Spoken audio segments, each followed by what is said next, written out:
You don't want to talk to that guy? He plays in the NFL. He's a linebacker. Skill positions only for Don Amigo. I'm saying you're a football player. It's in your blood. That's racist. Yeah, I know I'm a great ref, and I'd like to play the game now. When I am playing hoops, all of the stress and responsibility of my job here just melts away. Who am I?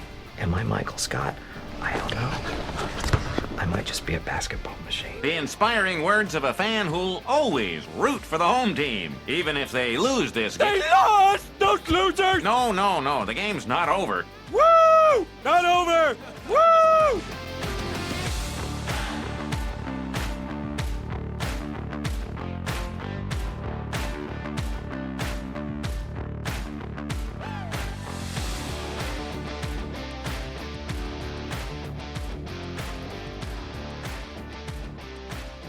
It was the sizzling sound. Yeah. And we are back. Gentlemen, welcome back. This round is on me. And if you, I got the if you found yourself one booth down, welcome. A doctor, a lawyer, a pilot, and a professor have all walked into a bar. It's 2026, and we are back for our March Madness movie bracket. If you've been, is this our fourth year doing this? It's the fourth year. If you have been following the podcast for the past couple of years, you know that we've been taking a little winter hiatus and coming back, starting the season out in March in a way only we know how. Every year we pit our favorite movies against each other in an ultimate showdown for March Madness. And this year, we have a bracket of all of our favorite comedy movies. I do have to say, this has been the most, overall, the most enjoyable bracket to watch through. Really? There were no 3-hour epics, drawn out 3-hour epics. Yeah, nothing was really. I mean, some of them had some heavy moments, but overall, it being comedy, it was kind of lighthearted. Even the ones that were dumb, you still kind of had a good time. No, while you were watching it. No. At least a chortle. Okay, well, we'll get there. We'll get there. No. Well, he's salted. He smiled a little, then stopped. We're gonna dispel with the usual pleasantries because we have a lot to get through tonight. Yeah. This year, we have gone around the horn. Now completely, Dallas McKinney has made our bracket for us this year. This has been one of the funnest exercises of this whole endeavor, is pitting all of these movies against each other and trying to find commonalities for it. This first episode, James and the Giant Peach reference, pitting them. I just the lengths to which you people will go. So, Dallas, yes, you'll walk us through kind of your logic. Walk us through your logic. If you don't have to go through all of the movies, sure. We'll go through them as we go through the round of 32. But this, tell us what you've concocted here, and we will link this bracket down in the show notes below if you want to follow along with us. So but this is genius, my man, genius. I was debating on do I want maximum chaos? Or do I want things to be paired to where people are going to just be upset? Everybody's babies going after each other's babies. There's not. Did I wanted to make this as smooth as possible? Because all that doesn't seem okay. So I just went with themes that some of these movies had in common and paired them that way. So there's no this person gets paired more than this person. At some point, I kind of even forgot whose movies were whose to just kind of get them clumped in their nice which themes. I think is good. Yeah, that way, there's no bias. It's just going to be which one we think out of these little themed groupings, which one should die and which one should live. I would like to emphasize all of these movies were anthropomorphizing. They have feelings. They can feel pain, and they can die, and only one can make it to the end, and the rest of them will be put down like Old Yeller by the time. This episode was brought to you by Sunrise at the Reaping, the latest in the Hunger Games saga. Oh no! And Too also, timely for what's going on in the world, man. Too timely. You guys didn't pay very much attention because James and the Giant Peach is in this, and I had again. Two-time winner. That's what's gonna happen here. No, the champion should go up against James and the Giant Peach. That's true. Oh, we're eventually going to get a bracket of our champions and make them fight against each other. One can only. That's going to be the year okay. that Alex quits So- podcasting entirely. Just just gonna- entirely. it's just We'll gonna be be like- in your nursing home room, and just It's nursing force room. you. Grandpa, you're going through these weird, like, dementia-style convulsions. Why are you shouting? It was James. It was James's fault. He's sundowning, sweetheart. Leave him alone. Well, I'll let Dallas take it away. So we'll cut to a break, and when we return, March Madness begins, baby. Yes.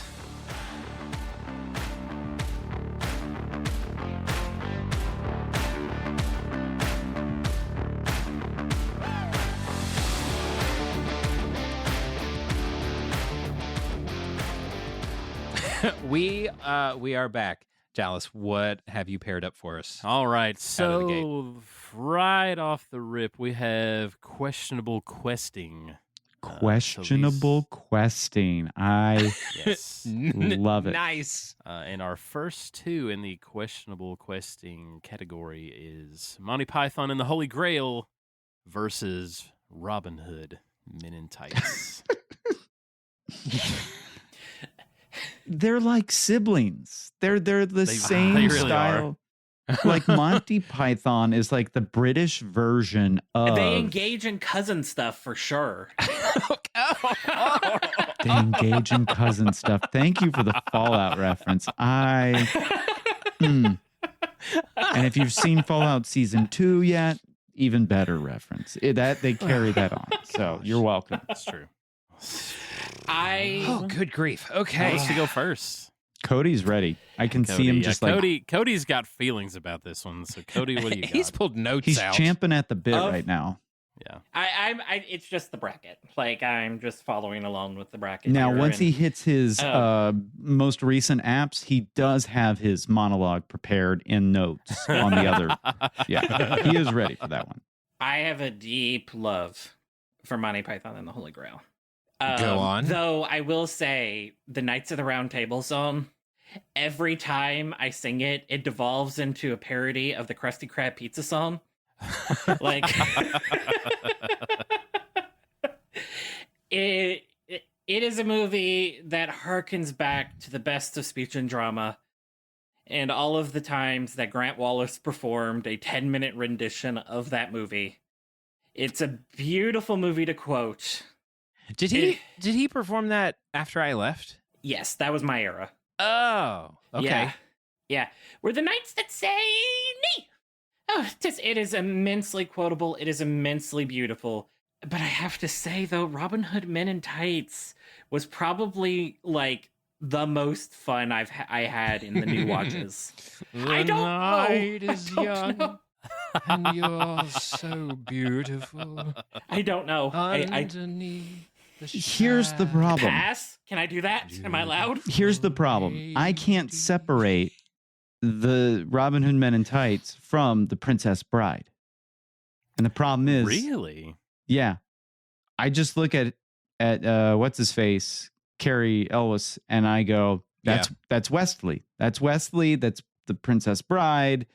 I can't separate him. Is Dave Chappelle showing up hilarious? Yes, it is. Is the dad from Good Luck Charlie showing up hilarious? Yes, it is. But Monty Python and the Holy Grail is a cut above. It is better. And Okay. I'm gonna go Monty Python and the Holy Grail. Ooh, boy. And you know what? We Cody- could just put it on a scale and see which one floats. And whichever one is heavier will win. So one side has really small rocks, and the other one is a witch. Just that's my voting system. Oh boy. Bring out your dead. See, which one are we quoting more? It's Monty Python and the I Holy Grail, know. and neither of these are on my list for the record. So it's not like I have. Yeah, I'm gonna vote. Monty Python. Are you really? Ooh. I am. Yes. Mm, I like. I'm making both it of 3. these. Wow. 3. Really? Cody. Well, I'm gonna make it 4 because Monty Python and the Holy Grail I like better than Robin Hood Men in Tights. Now the opening credits of they do this every time they burning down the village. That was great. This was actually my first full watch of Robin Hood Men in Tights. I'd seen like TV cuts, but Monty Python's better. It's better. See, I watched Robin Hood Men in Tights well before I watched Princess Bride. Princess Bride was something I watched in modernity, and Robin Hood Men in Tights was like a growing up movie. But yeah, Monty Python and the Holy Grail, I quote that movie every week, at least once a week. So, and I think, was Robin Hood Men in Tights on my list? It was. and I don't care. I feel like this happens every year with you, though. We really need to diagnose. You're like, I'm voting against my own bracket. And I'm like, why did you put it on the bracket then? Last year, I put E.T. versus Bumblebee together, knowing full well that E.T. was going to just get shellacked. Yeah. Oh, no, Bumblebee was going to get shellacked, I should say.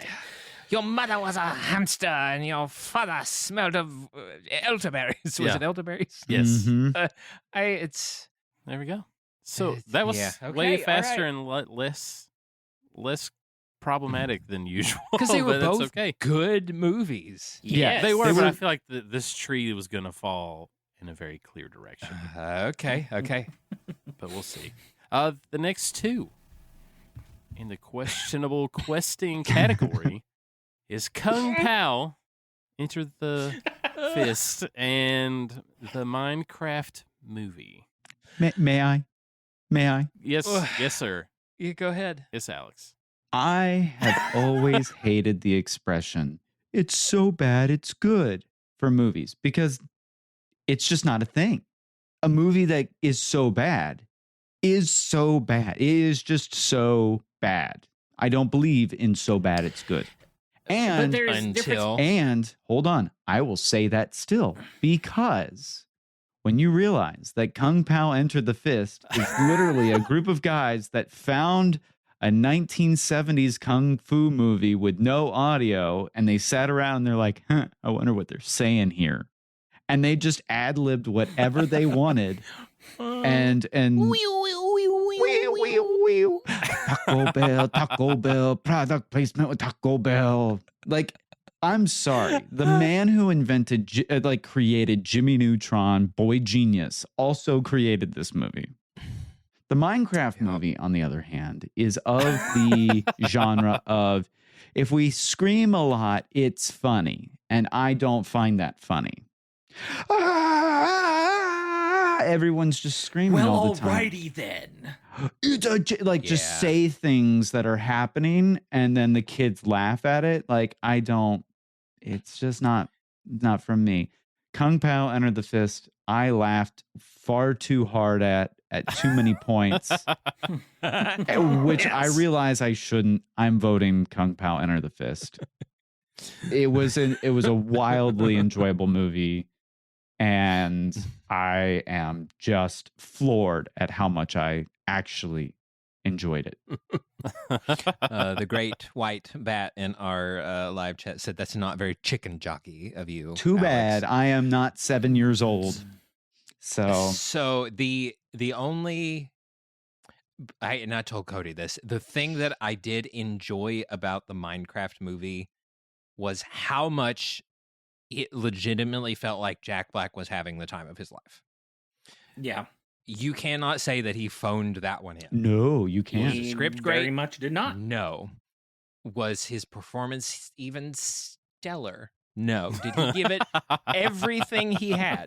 Yes, because he's legitimately a fan of Minecraft. Like, he actively plays the game. They had a Minecraft server for all of the people on the movie, and they would film the Minecraft movie and then play Minecraft at night. So this had to have been like bucket list dream come through for him. Everything else, it's also predicated on the idea that you're a Jack Black fan, which I am not. So, He must have had kids because he's had definitely a run of like family-friendly comedies lately. I know the great. Well, so Kung Pao though, I watched that for the first time in college. And it wasn't even with Dallas. Like this was when I was living with Kelly and Jake before you moved into our room, Dallas. So I was introduced to this movie before you, and this was like my first foray in like an exercise in the absurd, and just like what am I? And he like for years, decades, punched even. an entire cylinder of like that's not even like human anatomy. Oh, never mind. Like there's army. Like I was like, oh, they're just okay. It's beautiful. I've got to vote Kung Pao for nostalgia. We rewatched it. Kristen was laughing. I was laughing. It held up in its absurdity. And for that, I give it to Kung Pao. I think these are both mine. So I'm going to have to kill one of them. And like I have played Minecraft since it was a Java app and it was free, and have played it ever since. I've paid $7 or $8 for it when it was like, please, if you could give me money. I would like to make this a game. And ever since, anytime there's a new update or they move it somewhere, they're like, if you were one of the ones that bought it the first time, here's a code. You just keep getting the new version for free. Wow. So I haven't bought even it. after Microsoft acquired it. Oh, yeah. Because they migrated everything over. So I had it on my phone for years. It was great. I had it before it was a phone. I was in college when it came out. Before iPhones were a thing. Yes. That's when I had it. And the movie was pretty good. No, sorry. I'm around middle schoolers all the time. So that vein of bonkers crazy is just always kind of going on all the time. So I got the shtick that they were going through. Like chicken jockey has been said in our household. I don't even understand why he just said it. He just said it. There's no what's funny about it. I think they knew it would become a meme, and so they were like, "This will be the thing." I don't get it. And it sure was. I'm sure it not to the appeal of movie theaters, but it was a thing. But Kung Pao, I have watched Kung Pao since it was on. Like me and my brother had it on VHS.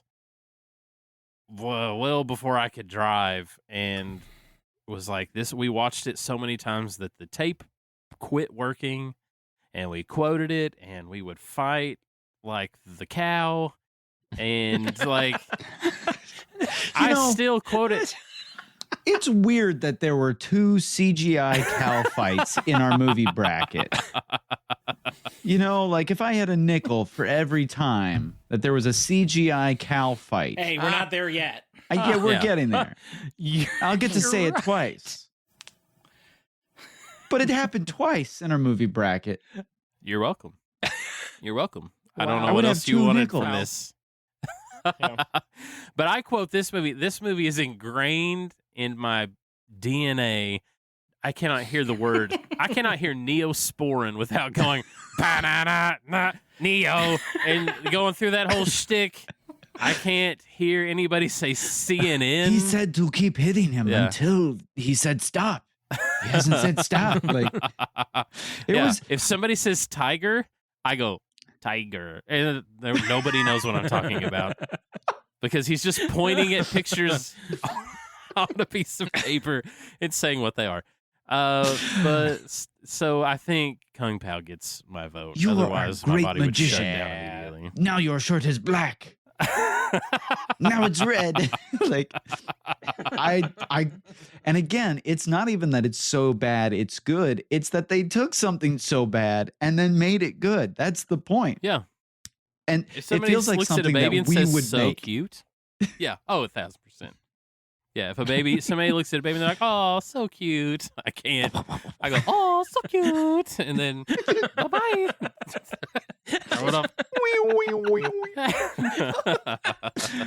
I don't get it. I don't know why it happened, but it did, and it just tickled my fancy. And at the Glad that very it end, I don't did. know if you watched it to the end. Like they talk about there is going to be a sequel. That never even got close to being a thing. It was just they just said it.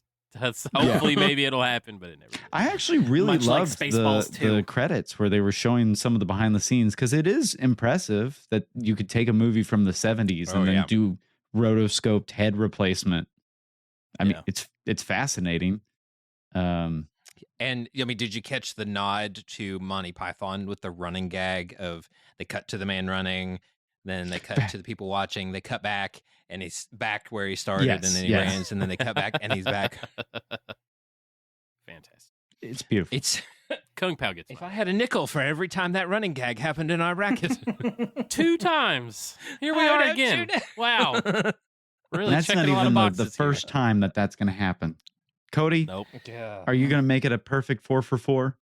It's gonna be a perfect 4-4-4. Yes. I started playing Pokemon Legends Arceus in the middle of watching the Minecraft movie because I just didn't have it in me to give it 100%. I could appreciate that there were references in there that if I was steeped in the lore of Minecraft, I would understand. But I didn't understand them. It is definitely something where I'm like, fans made it. The heart was in it. I didn't understand it. I understood a lot of it, Yeah. and I still didn't like it. I didn't know until yesterday or the day before. There's the pig with the crown. You know what I'm talking about? And they're like, "What's that?" And he's like, "That serves a king." And that's the only thing he says about it. Apparently, there was a YouTuber that was like super into he only did a lot of Minecraft streaming, and his little character always was a pig with a crown, and he died. And that's just an homage to him in the movie. And that's well, that's cool. Yeah. I didn't Actually, also, since we're also talking about the Minecraft movie, if I had a nickel for every time that the actress Rachel House appeared as a character trying to stop a creative, non-traditional family from having a good time in life, I would also have 2 nickels in this movie bracket, which is very bizarre. Well, what's going on? We have too many duplicates. Too many nickels. Too many. Now we have we could just go it's buy like you're a 4 for 4. foreshadowing It's like you're foreshadowing an entry in our bracket. Yeah, we could pull all of our nickels at the end of this and maybe cover our hosting costs. Almost. Maybe. Hey, it's almost maybe. So, All right, well that completes the questionable quest. I think it does. We will now have Monty Python and the Holy Grail going up against versus Kung Pao Enter the Fist. I'm more upset about those 2 going together than any of those 4. Right. Wow. All right. Wow. So okay. That's the end of our first set of 4 there. First set of 4? First sets of And you know what's 2? really sad? We haven't had to text the illustrious Zach Hacker for a tiebreaker yet. He's so underutilized in this episode. I'm going to have to just start fighting stuff to fight stuff.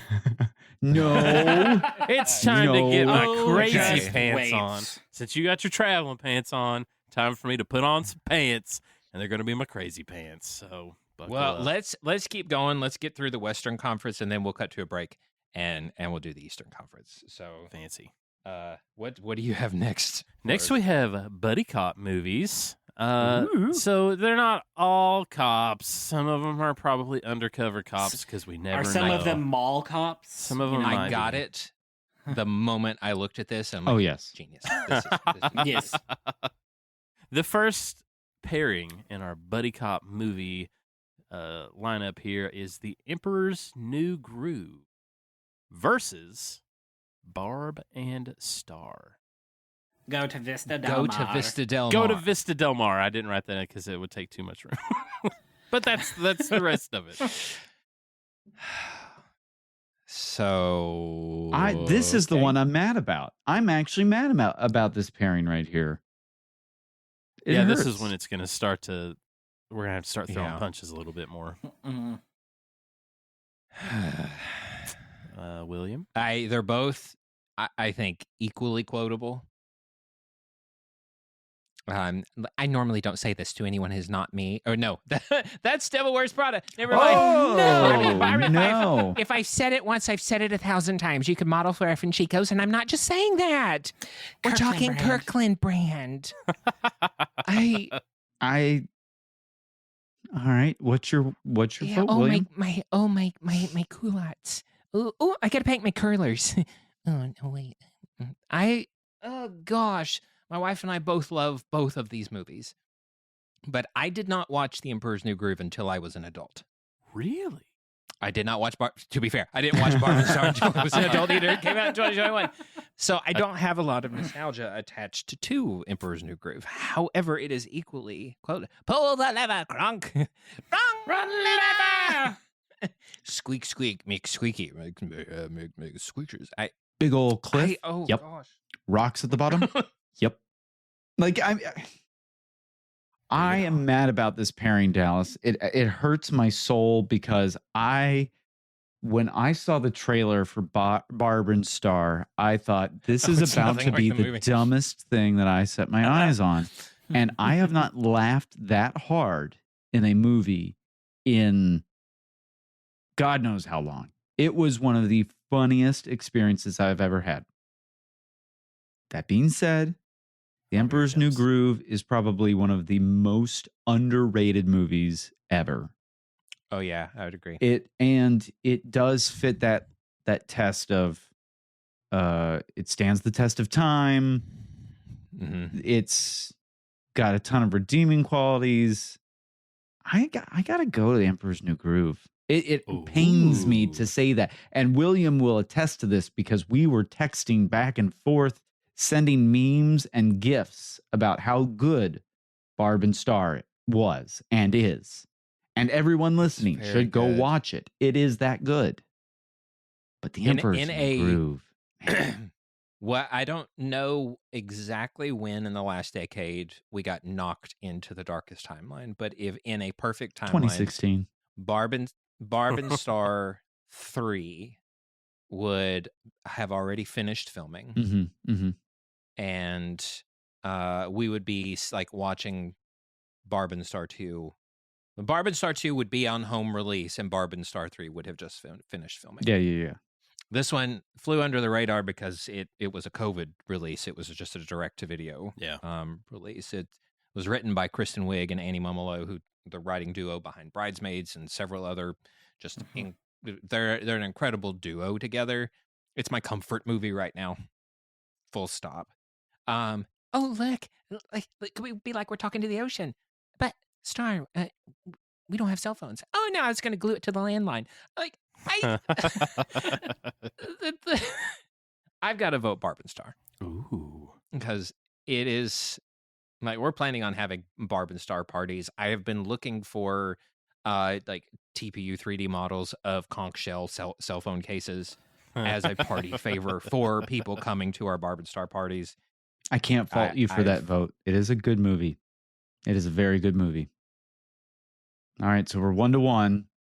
Dallas, Cody, Dallas. Cody, do you want to go next? Houston, Game Master. Who's going? I didn't care for Barb and Star. What? Oh.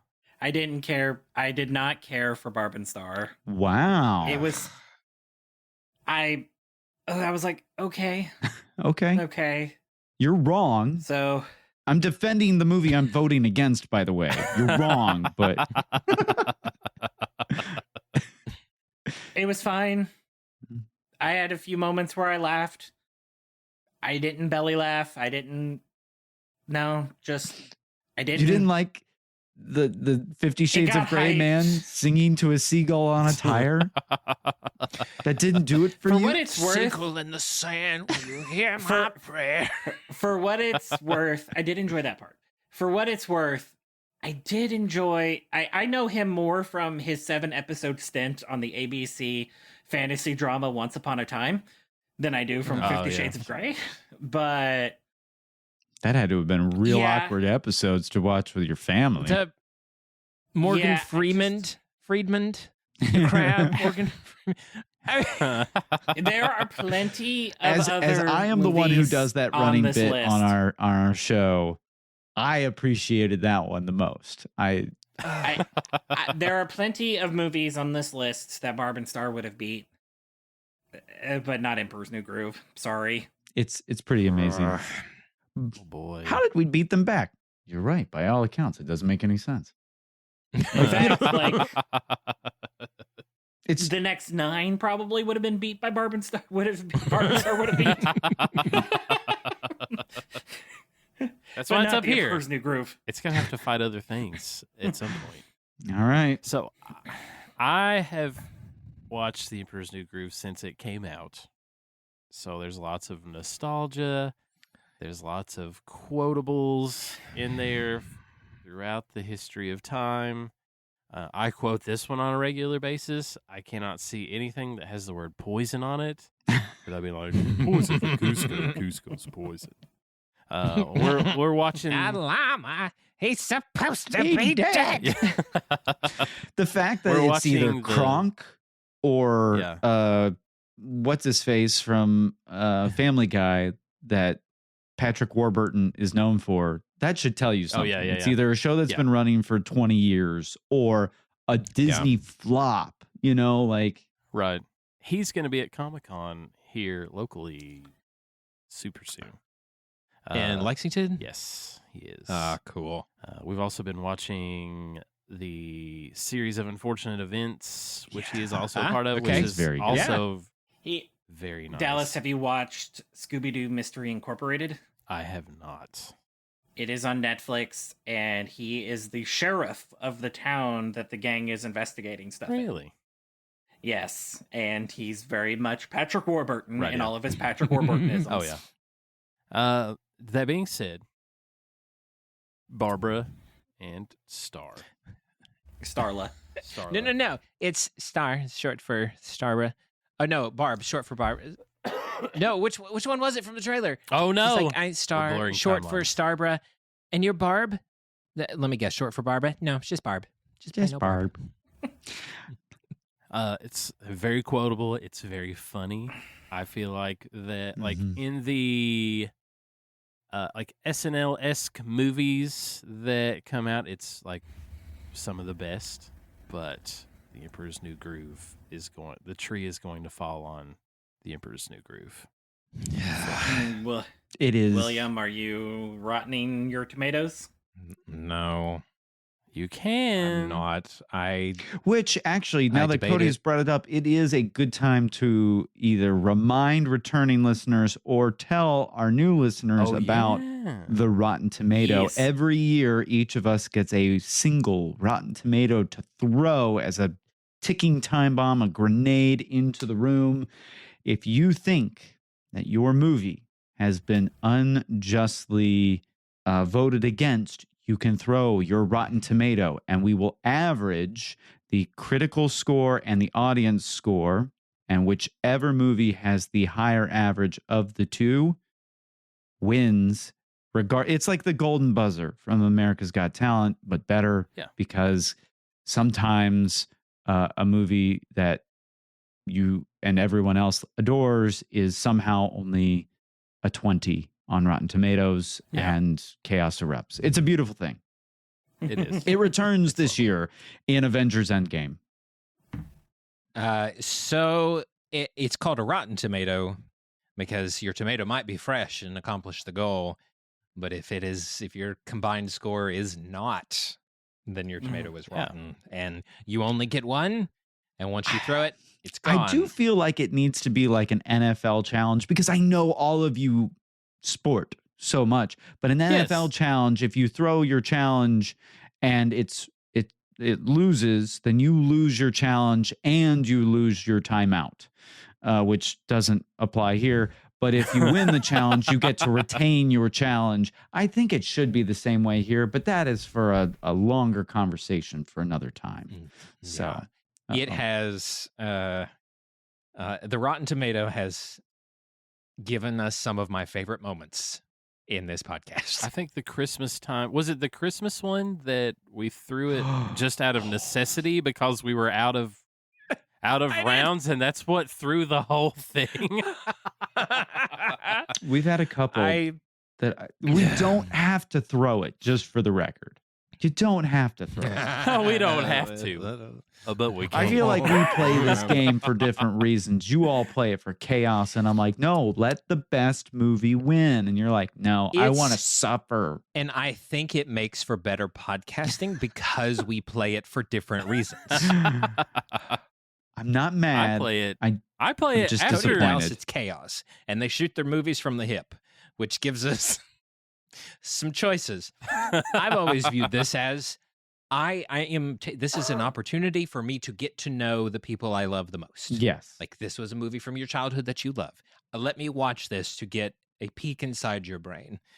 I know, Alex, you play it like, let's distill the best movie to the top so we can definitively say it, and all of our best laid plans get the rug yanked out from under them repeatedly. And you know what? I'm going to say this. Sometimes I don't need to see inside your brain that deep. There were a couple moments where there are movies that are not on this list anymore for a reason. They were on the list. Now they're not on the list. Know, if one of them had still been on there, Barb I would Star have 2 might still be nickels here. for the number of movies that repurpose Japanese footage with American dubs. That's true. Actually, that movie did not repurpose Japanese footage. I know. Actually. I know. Yeah, but actually. Anyway, Everything up until and also after did. Though. So the Emperor's New Groove is moving on it to the advances. Sweet 16. What is next in our buddy cop conference, Dallas? Raising a glass to Barb and Star. Yes, to Barb and Star. Here. It in any other conference, they would be winning. There's always the fantasy bracket. The next 2. Yeah, considering are Trish, in our that buddy- works. Right? Our next 2 in the buddy cop movies bracket is Hot Fuzz and Central Intelligence. The actual buddy cop movies. Yes, the actual buddy cop movies that are at the bottom of this list. Maybe it should have been at the top. There's no bottom. It's just it is where it is. It is, but those are the actual buddy cop movies, and I put them as the last 2. When I did this, I actually seeded all of the picks, and I was like, well, that's a 1 seed. Oh, that's a 16. You just threw them in actually with, willy-nilly. Yeah. Willie Nelson. That's how we did this. Alex, Hot Fuzz or Central Intelligence? British humor does it for me, especially Simon Pegg. It just Hot Fuzz is one of my favorite movies. It is on my list. Ooh. The actual For the Greater Good, it just gets me every time. The absurdity of Argus Filch showing up, and then they're translating. What's the actual actor's name, Logan? You would know this. David Bradley. David Bradley showing up and just mumbling like an incoherent, countryman.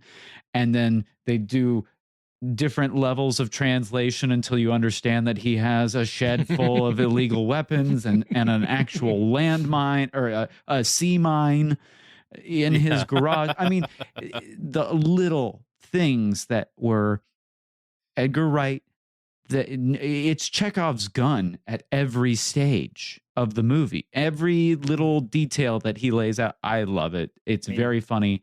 I think Central Intelligence is the type of movie that you can put on in the background while you're washing dishes or cooking dinner and occasionally look up and have a chuckle, but it's just on in the background. It's a 2 p.m. on a Sunday TNT movie is what you're saying. That is a perfect way to describe that. There are great moments in it, but it is a 2 p.m. on TNT on a Sunday.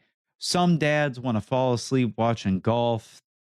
it's Central Intelligence. For me. I have become reacquainted with all of the movie cable channels due to going to my grandparents-in-law for lunch every Sunday and then turning on, one of the movie channels, TNT or USA or any of those channels. Maybe, you know what? Maybe I'll upgrade it. It's TBS at 4 p.m. TBS at 4 p.m. We're getting more into the evening. It's going to run from 4 to 6. TBS. It's not the TBS had Winter Soldier on a couple weeks ago, which was just a weird one for branding. It's a good movie. Wow. But Hot Fuzz is one that you put on and it's layered and it's I see, even with a dumb movie, I can't, or a comedy movie, I can't turn off my brain and go full dumb movie. You see, like, and British humor does it for me. Hot Fuzz. I love the pairing of Nick Frost and Simon Pegg. Have you ever jumped through the air firing guns and then it happens? I mean, it's beautiful. Yeah. It makes me want Simon Pegg to be Grop in the TV show, because Nick Frost is playing Hagrid and Simon Pegg doing the mocap for Hagrid's brother, so that there can be a little reunion there. I mean, I gotta give it to Hot Fuzz. You get Slughorn, you get Watson, you get James Bond, you get the Queen, all in the same movie. With a potty mouth, no less. Olivia Colman is hilarious. Really, just absolutely profane behind the scenes. Olivia Colman is she's so slightly unhinged all the time, and her comedic timing is incredible. It threw me for a loop in Broadchurch, where she had that big serious turn, because her comedy and her timing and her mannerisms. I've got to give it to Hot Fuzz. The one thing I did really appreciate about the marketing for Central Intelligence was the line, "Sometimes all it takes is a little heart and a big Johnson." That's good. That's pretty good. Are you in? And no, I'm not in. That's a funny line. And then everything after that. I will give Central Intelligence props, because it was the first movie I rented on DVD to prepare for this bracket at the Grant County Public Library. Oh, okay. What in the 2007's going on? Yes. And it got me back into renting movies again, and it just gave warm feelings in my heart. Welcome to the 6 p.m. news. A local man in Moorhead, Kentucky, has created the resurgence of family video. This episode is sponsored by Blockbuster. Blockbuster, Netflix for people with cars. Thanks, Blockbuster. We should have bought them. We should have. What do you think, Dallas? Okay, so Central Intelligence was on your list. It was on my list. Hot Fuzz and Central Intelligence, I both really love both these movies. Hot Fuzz, I still yell and pretend to shoot up in the air sometimes when doing things. Because I feel like that's just the proper way. I do get Hot Fuzz sometimes confused in my brain with Shaun of the Dead. Because I watched both of those. Because they're two of the three parts of the Cornetto trilogy. So, yes. Yeah. But I watched them both in tandem, back and forth. And so the quotes, sometimes I'm like, was that Shaun of the Dead or was that Hot Fuzz? I cannot remember. Central Intelligence, me and my wife will sit down and watch. And it is mostly because we are doing things. And we can have it playing in the background, and we get a laugh. It's the same reason why I watch The Office or Parks and Rec now. Is I know it's in the background. I know when the comedy hits, and so it's gonna have to be Central Intelligence because I can remember more of it than Hot Fuzz. I respect it. That being said, I know I was 3-1, and at the end, so I actually really are you going to my tomato? vote. Cody hasn't voted. Wait, I thought Cody voted. Oh, No. both of us. Cody's about to yank the rug, I think. No, Hot Fuzz is What if a British person made an American, what they think American movies are like in England? Like the overly gratuitous violence, the just the excessive. It's made by a British man in England. But I feel like he was like parodying American action movies in He England. was. Okay, fair enough. You've nailed it. Yeah. Very good. Yeah. You understood it perfectly. And my personal headcanon is that this is in the Father Brown universe, and it just makes me so happy. That made it even better somehow. Because there were weird cults in Father Brown, and like pagans, and like and village homeowner associations. Oh, for sure. So I'm giving it a hot fuzz, though I did enjoy Central Intelligence. It's not a bad movie, but it is a 4 p.m. on TBS movie. Like that's the only time I watch movies. It's the only channel I watch. Nothing else. Because you're asleep otherwise. Yeah, I've watched any of these other movies until they come on TBS at 4 o'clock. That's it. Wow. All right. So the buddy cop movie conference or We're bracket like is in weird agreement right now. The Emperor's New Groove it's versus gonna go Hot south. I can Fuzz feel it going on to the Sweet 16. Wow. Okay. All right. So that what do you have moves next for us, Dallas? We have Unwelcome to the Jungle. These Love are that so all much. leaf-based movies of some kind. That is... Yeah. Many of them I was were gonna call it nature smoking documentaries leaves as they were making this movie. Yeah, I was gonna say that these were all. I was gonna make all of these documentaries like these are cop documentaries, these are jungle documentaries, so nature documentaries. And so the first two we have Ace Ventura, When Nature Calls, versus Hunt for the Wilder People. William. Dallas, you know you're my best friend on the entire planet. I will Wait, did never you call me your best friend at my wedding? You called me your best friend at my bar mitzvah. Ooh, the cards are on the table. This is recorded for the rest of time. Uh-oh. No, I'm just kidding.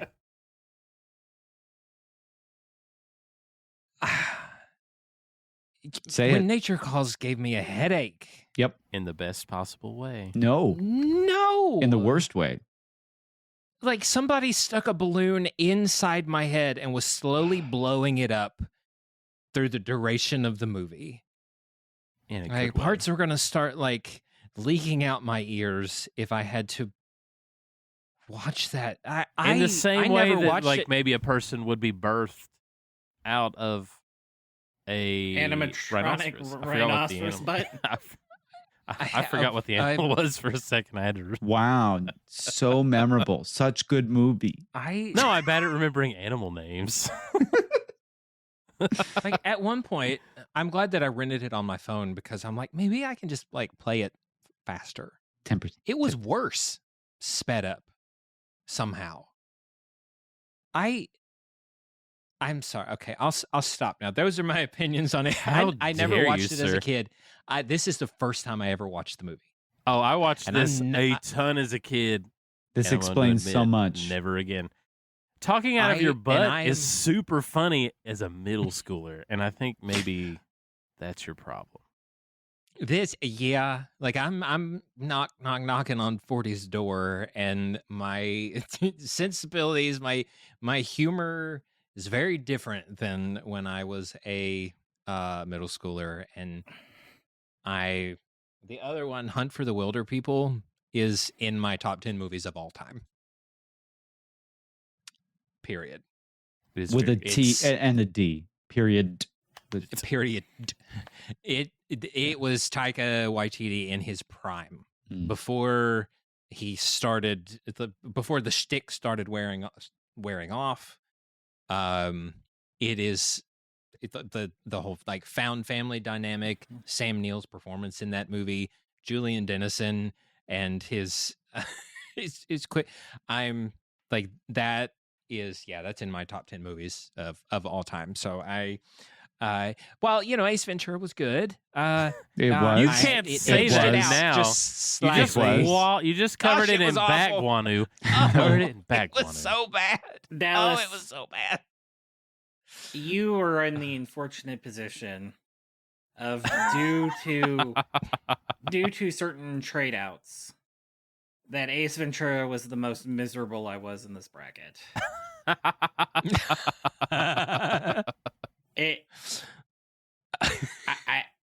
Tell us your feelings. I started the first one thinking, because the list that I had only just had Ace Ventura. Just said Ace Ventura. And The original. And Yes.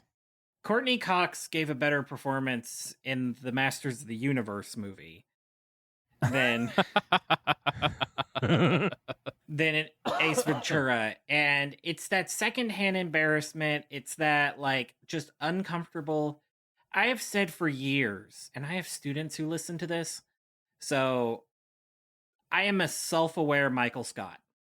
When it comes to secondhand embarrassment, I know when I am in a Michael Scott situation, but I can't seem to pull myself out of it.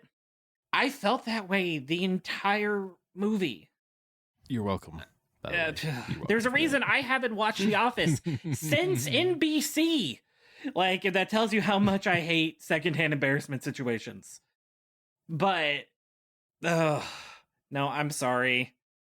Like, it was the unfortunate. So which way are you leaning here? I don't know. Violet Knight comes in and, surprise With the elbow. So Cody said this is the most miserable he was in the bracket. And technically, yes, he's correct, because we had a few that were traded out at the 11th hour. Thank goodness, because there were a few that were far more miserable than this, and that's why I was actually kind of numb watching this. I was just numb, and let's see here. I like Liar Liar well enough. The Jim Carrey A Christmas Carol is actually one of my favorite renditions of A Christmas Carol. It's a yearly watch. And I think that no. The Sonic movies are good. I would Sonic no, 2. No, not no. the I third was one or going to the first say one. Evan Almighty or Bruce Almighty, whichever yeah. one he's in. I forget. Bruce and remember. Evan are such white names that they're interchangeable. I can't remember which one. Bruce, thank you. Yeah.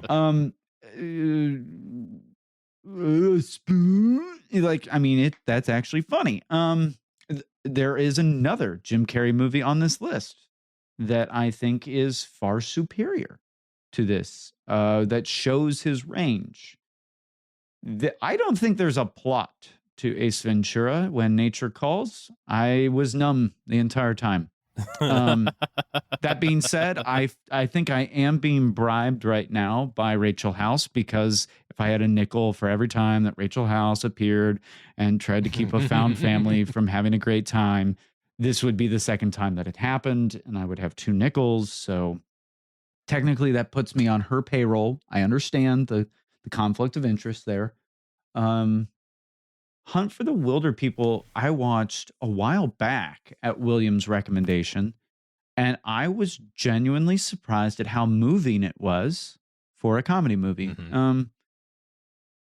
There is a plot, and just by that fact alone, not even the fact that Hunt for the Wilder People is a genuinely great movie, for that fact alone, I think I am disqualifying Ace Ventura, When Nature Calls. It does not exist. It will never be seen again or watched. And How dare you, I'd like to remind you all that this is not us recommending movies to other middle schoolers. It is us recommending this to our friends in our 30s and beyond. So You're not just friends with enough middle schoolers, is what I'm hearing. Well, I'm also not on watch lists from the FBI. So, You want to know why you're not? Because you're not trying hard enough. That's why. So I say that all in jest. I do love you, Dallas. This was one of like 3 moments where I texted you and I went, "What is going on with your list?" And you went, "I don't know. I was in a hurry to pick and I did it." So I give you some grace. And I hated it. I hate it, but I was numb. I was numb. So yeah. The Great White Bat in our chat. Hashtag I stand with Dallas. Thank you. Thank you, sir. Okay. Thank you, Mr. Batman. Batman's mom. So Dallas, which one do you pick? So I put Ace Ventura on my list because we had to have this cranked out a year in advance.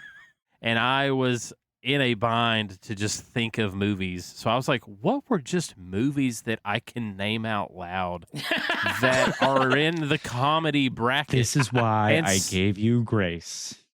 Yes. And so this was just a movie I could name. Now, months later, I was like, oh, I would have put this on there. I would have put this on there, but it's too late. Bruce Almighty would have been a better pick. I actually traded. I didn't have that at the time in my brain. I actually traded out one of my picks for Monty Python so that you could have Monty Python in this contest, Dallas. I know. I didn't know that we could change things. I thought we were locked in.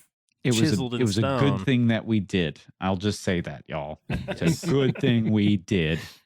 Now that you have that hindsight, how do you vote? So I'm going to throw my movie Under the bus or Hunt Rotten for Tomatoes? Oh, okay. I really enjoyed Hunt for the Wilder People. Now I did have to, because I remembered it as a heartwarming movie and less of a comedy movie. So I did have to go back to catch the comedy portions again. The fact that Sam Neill is not an American, didn't know that because I grew up on a steady diet of Sam Neill as an American scientist who, I mean, if I had a nickel for every time Sam Neill, no, I can't keep making that joke. Sam Neill with children is actually very funny. Watching him try to be the straight man in a situation where children are just irritating him, a la Jurassic Park. Yeah. It's great. But this was also the moment where I was texting in our group chat. This is about a year ago, the first time I watched it. I'm like, he's a Kiwi? And it blew my mind. I had no idea. He has a bed and breakfast in New Zealand, Two Paddocks, I think is the name of it. And it's on our bucket list of travel is to go stay at Sam Neill's because he has chickens, one of which is named Laura Dern. There's another chicken named Jeff Goldblum. I love it. And they wander around outside of the bed and breakfast. And I want to go get a selfie with Jeff Goldblum. Not the real Jeff Goldblum. Jeff Goldblum, the chicken. Jeff Goldblum. It's ironically equally sexy. It's I can't explain it. Yeah. It's just got that it has je ne sais abs. quoi. It always about wears him. a shirt unbuttoned, but all Like way too low, and you're like, yeah. Okay. You ought to knit. Was that Hunt for the Wilder was People? that a clean advances. 4 for 4 on?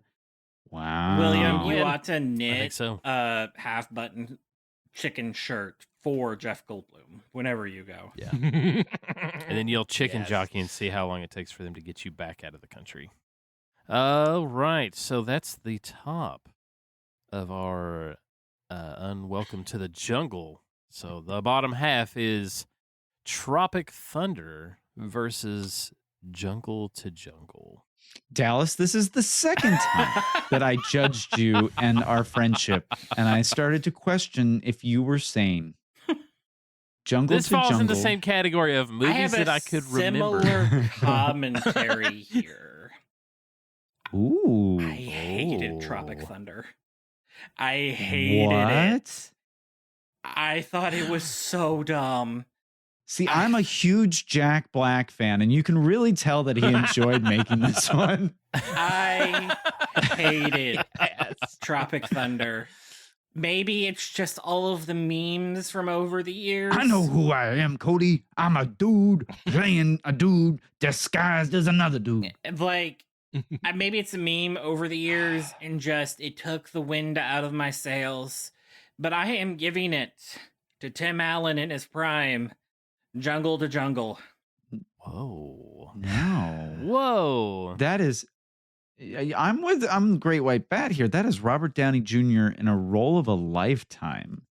I think maybe It because that's is the only time he could play that role. Touche. And not get canceled.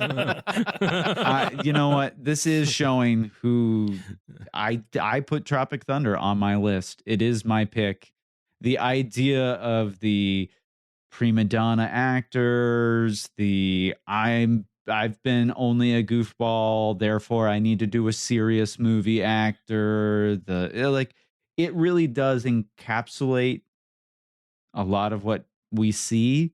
And then Tom Cruise showing up out of nowhere with big fat man hands. It's Tropic Thunder for me. Jungle to Jungle, I actively hated. And here's the thing. I shouldn't know what the rating is for this, but I found out what the rating is because Roger Ebert had reviewed the original French movie that Jungle to Jungle is based off of. Jungle to Jungle. It's a remake of a French movie that was equally bad. And Roger Ebert was like, if you like this movie, you are no longer allowed to read any of my reviews. And then when Jungle to Jungle came out, he said the same thing where he was like, it's as bad as the original. And you should be ashamed. That's how you know it was a faithful adaptation. It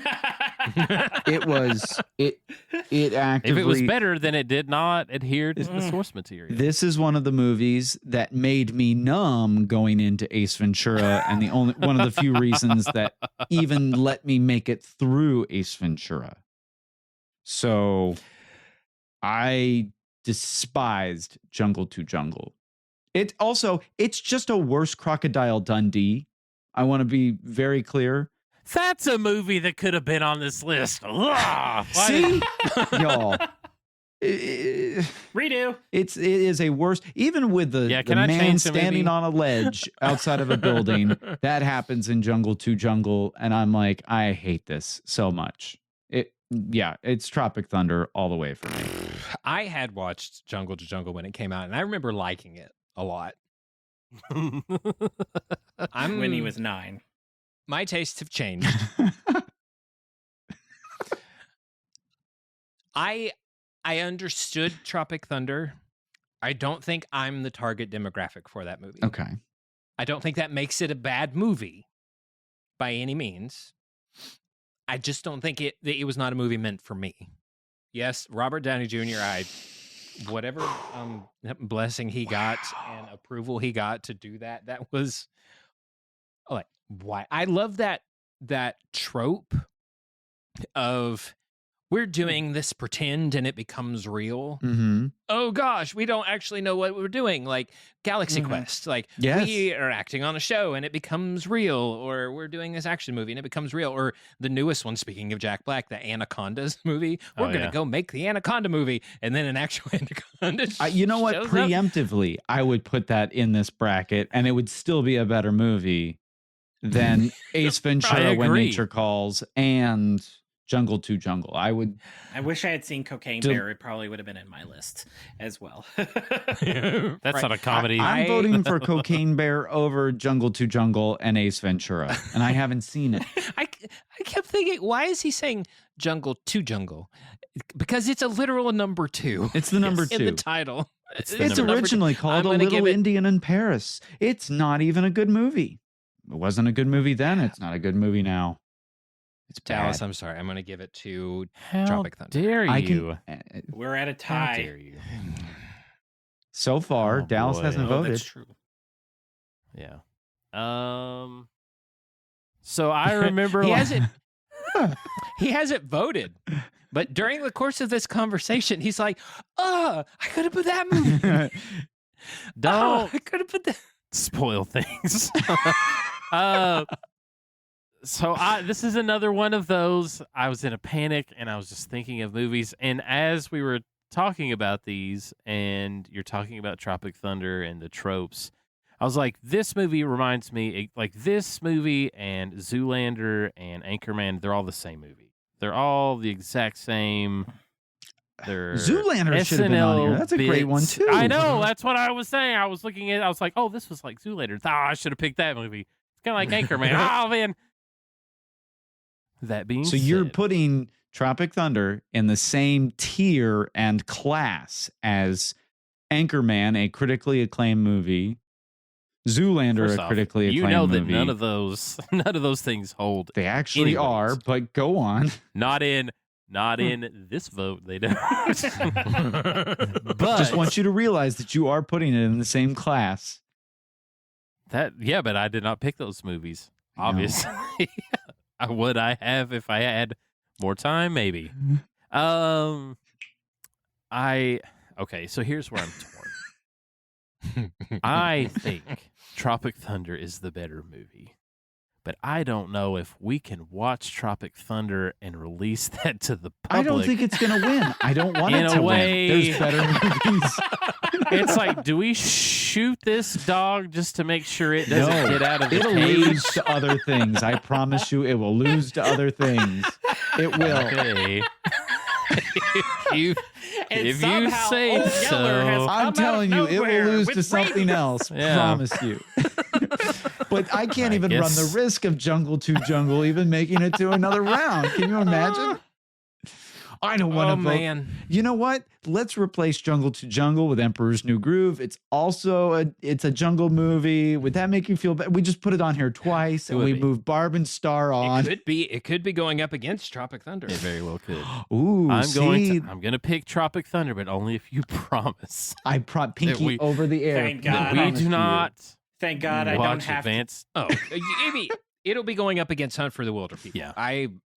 Or something. I don't know, but You'll be- the Thank- chaos in me though, it's to. growing. Thank God I don't have to Chaos defend that growing. movie for another round.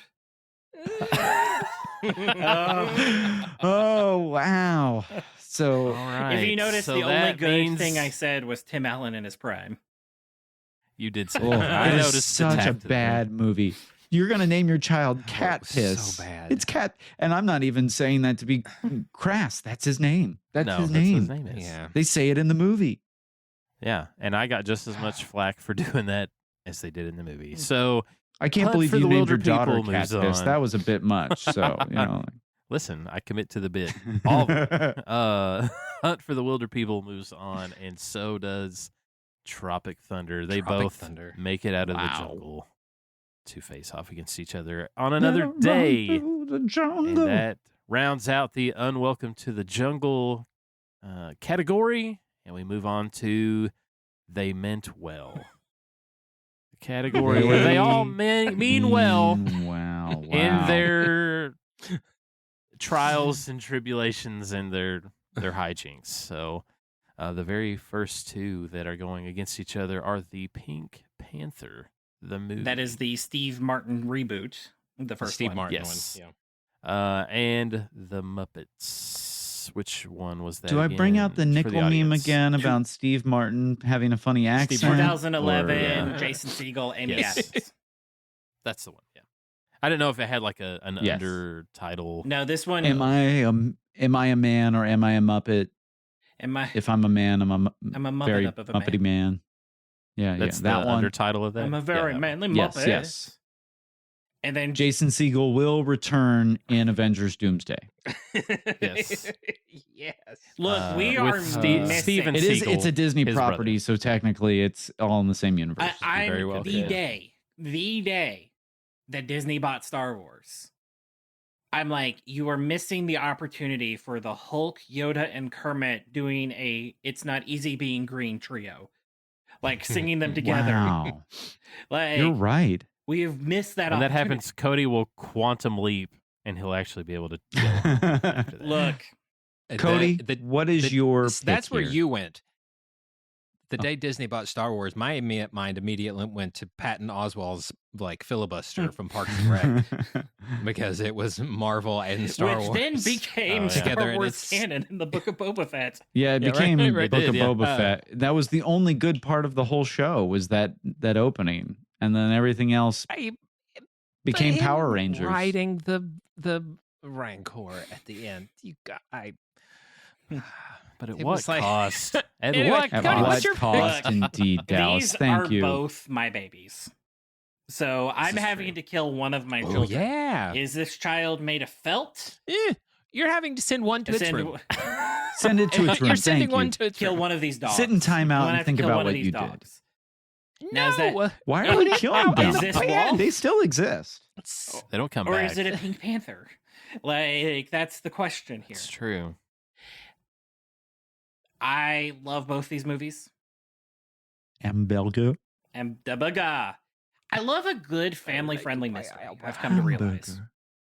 Like, it's law enforcement, it's investigation, but the stakes are so incredibly low. Like, I love a good family. Beyonce's in it. Beyonce's in it. She can't act yet, nor can she act yet. But She pretends to love Jay-Z. That counts for something in the acting world, right? Guys, they both listen to this podcast. Oh, sorry, Jay. My bad. My bad, Now- Hove. but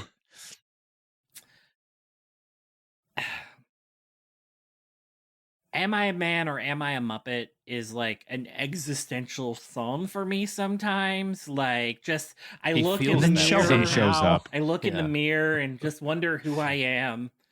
Just I love that movie, and it made me a fan of the Muppets. It's a great movie. I hate the fact that the Muppets, like, they peaked in the 2000s with this movie. Really? You think they peaked in the 2000s? Like, in the 2000s era, it's the best Muppet project that's come out in this millennium, I will just say. Yeah. But Muppets Christmas Carol is GOAT, obviously. As far as Muppets projects are concerned. But Yeah. I love this movie. It's beautiful, and them trying to revive the Muppet Show theater, and the fact that the Muppet Show is now coming back on February 4th on Disney Plus and ABC. I am sitting down and I am watching that one. Absolutely. I hope the Muppet Show comes back. We need the Muppets in our lives right now. That just pure chaos but wholesome energy of the Muppets. We need them now more than ever. My vote goes to the Muppets. Wow. There you go. William? Yeah, Pink Panther. Sorry, Cody. I'm not mad. Wow, that was so Easy. fast. He shot that so I That's one.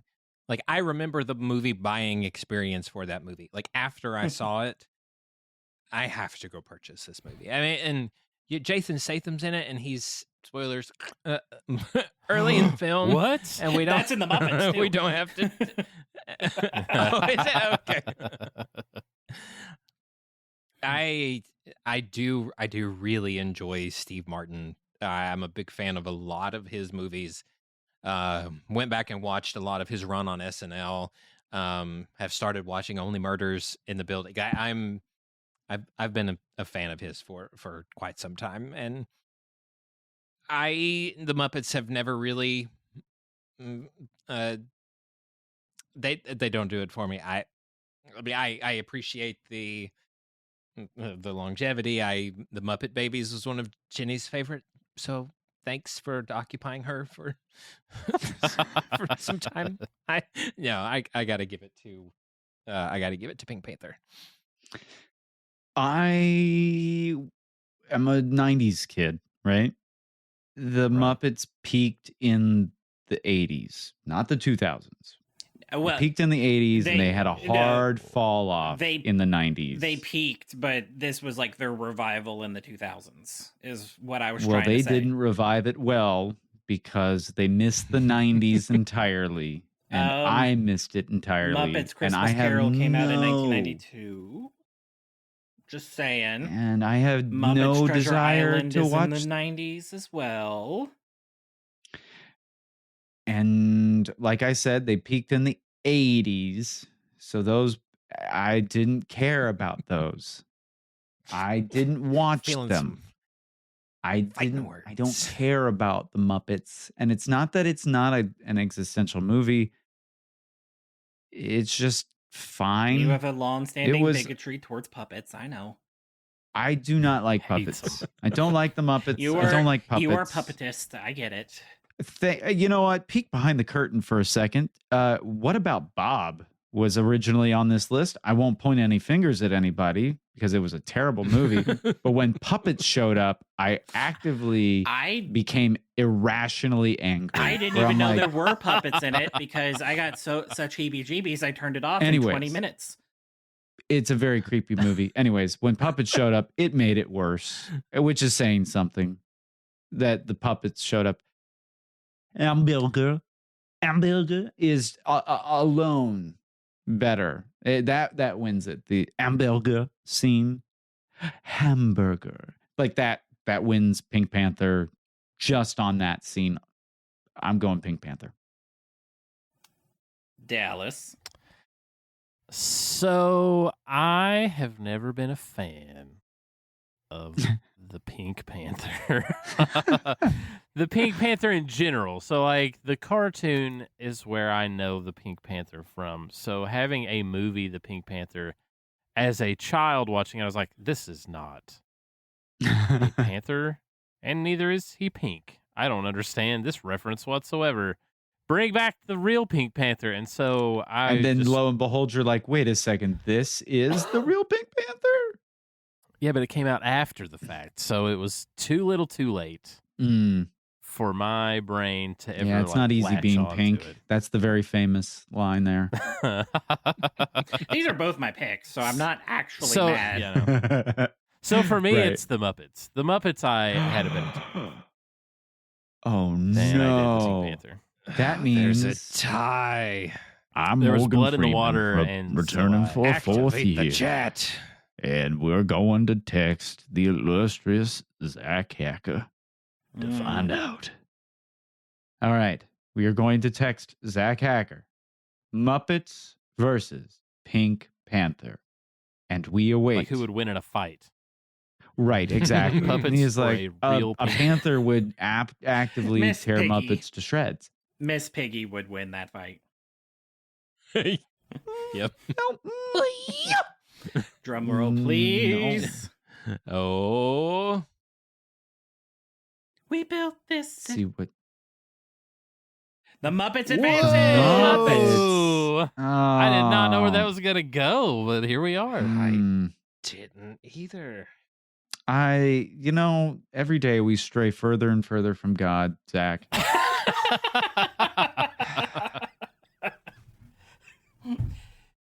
You know what? With that being said, I can't wait for the. I think that's just revenge for our picks on Ace Ventura, to be honest. I think that's all that so, was. It might be. Me and Zach are going to go watch Ace Ventura: When Nature Calls after this, just so you guys know. Look, more power to you. They were both in my list. I wasn't mad either way, but it had to be the Muppets for me. Right. I understand. I get it. The Muppets mosey on, hand fully inserted into the puppets. Sorry. And move on down. It got into me somehow. I just felt like my brain was replaced with felt. And it's like someone's hand is up your butt and controlling your every action. In a good way. In a good way. In a good way. Oh, yeah. So the next I don't have to do that till I'm 40. Okay. No, hold on. You can do that whenever you want. So they mean well. The Nice Guys versus Tucker and Dale versus Evil. Can I say something before we vote? Go for it. William, I was shocked to see an R-rated comedy on your list after years of us having movies where you go, well, I just can't watch it when, kids are in the room. And I was genuinely pleased. I'm just going to tell you. Okay. Genuinely pleased. Tucker and Dale was a very fun movie. The Nice Guys is my pick, and it is my vote. That being said, in the same way that Barb and Star, I'm giving props to Tucker and Dale. Everyone listening should go watch Tucker and Dale. It takes all of the tropes of horror movies and just turns it on its head. I don't love horror movies, and I will always go. This actually could have been in the buddy cop franchise bracket as well. Yeah. Yeah. And The Nice Guys of Ryan Gosling's scream as his arm gets broken by Russell Crowe. All right, what you're going to do is you're going to tell your doctor that you've got a fracture of your left radius. Like that scream right there, I lost it. Him parenting his daughter who sneaks into a drug-fueled party and like, Dad, there's hookers here and stuff. What have I told you about saying and stuff? Just say there are hookers here. That line has me rolling every time. It is one of those underrated movies, and Shane Black is a very great director. So, Nice Guys. They are Nice Guys, or are you picking the Nice Guys? I'm picking the Nice Guys. Oh, okay, gotcha. But they are nice guys. I got you. Detective, I thought you were like nice guys. They're nice guys. Conspiracy, comedy. Both of these are R-rated comedies, for the record. I mean, and I do know that they will probably, either of them will probably not be the winner. Yeah. I know that going in, and still, I'll pick the Nice Guys. Okay. Well, Tucker and Dale was my pick. I've yet to find something that Alan Tudyk was in that I didn't thoroughly enjoy his performance. And his turn as a redneck, baffled by this group of teens who seemingly have formed a suicide cult, and they're actively trying to save them. But the teenagers think that they're the crazy rednecks who are actively trying to murder them. And the way that they towed that line of flipping the vantage point to reinforce that worldview of the other group, I thought was genius. Like it's rated R for the gore. I mean, one gets fed into a wood chipper and then his lower half is dragged out in front of the cops, and you're like, oh. It's and I kind of wish they did that with Civil War, like, have Iron Man Civil War where like Iron Man is clearly in the right, and then Captain America Civil War. When you switch vantage points, I thought we were talking about the wood chipper scene still. I mean, Iron Man is in the right in Civil War. Iron Man is in the right. You shut your face. And Alex, I realize that the entire movie centers around a porn film. Technically. Like that is technically. It technically does. Technically. I have a line that I don't like to cross in movies, and crossed it several times, and I get it. For that reason, Tucker and Dale wins for me. I get it. Yeah, I loved Ryan Gosling and Russell Crowe together. Like that buddy, their chemistry together was enjoyable. But toss me the pistol, psh, right out the window. Like it's great. Like yeah, I think I laughed twice, and both of them involved Ryan Gosling getting hurt. Yeah. Like when he punches through the window and that's a lot of blood. and goes down the steps and in then the ambulance. Him going off of the ledge and rolling down the hill before he finds the guy. Yeah. No, it's a great movie. I've got to give it to Tucker and Dale. I get it. I'm not mad, and I'm not even disappointed. I get it. Cody Dallas. You want me to go next, Cody? Yes. Okay. Well, not all at once. I was trying to be cordial and a nice guy. So I had not watched either of these. I knew the premise Neither have I. of both, but I had not watched either one of these. And so knowing them going in, it wasn't like the trope wasn't as fresh. Does that make sense? Like, there's a lot of like horror movie games and things, and I'm also not a huge horror movie guy. But actually watching Tucker and Dale versus Evil, I think they executed it very well. In the way that it surprised me knowing the premise. I was like, oh, I get it. Like, they're like it's not really what they think it is. But the back and forth between the two, it made me watch a horror movie and like one. Because I usually don't. Yeah. Because like the jump scares and the like the gore usually just doesn't do anything for me. Like, when I used to work at a theater, I would go in during the jump scares to scare people more because I was like, we all know it's coming. Of course you would. The music cut out. It's building tension. We have about 10 seconds before something happens, so we all know what's happening. But this one did it in a way that I enjoyed. So it's going to be Chip and Dale versus Evil. See, another movie that could have been on here instead of Jungle to Jungle. Or I forgot the about Muppets. that one.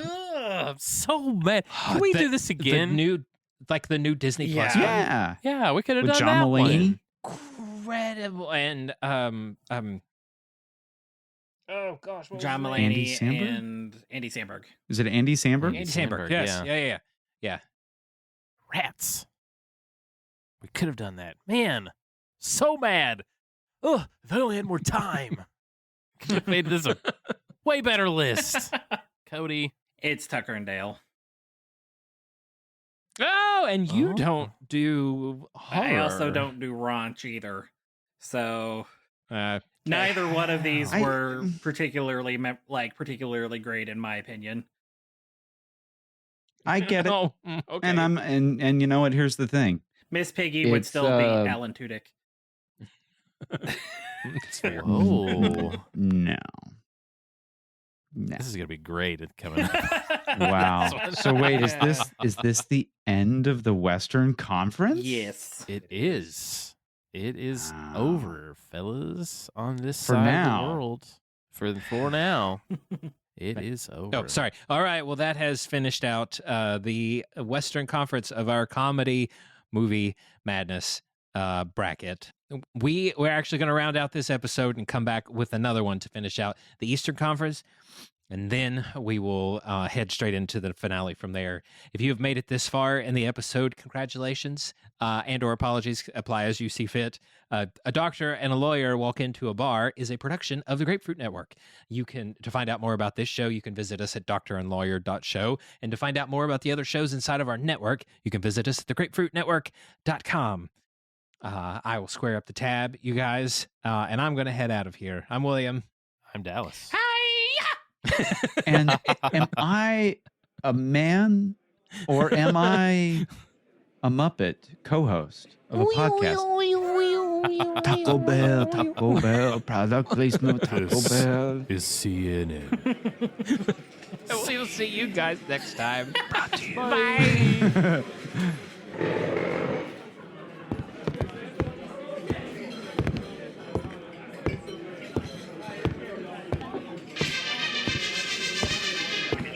Are you kidding? I'm working.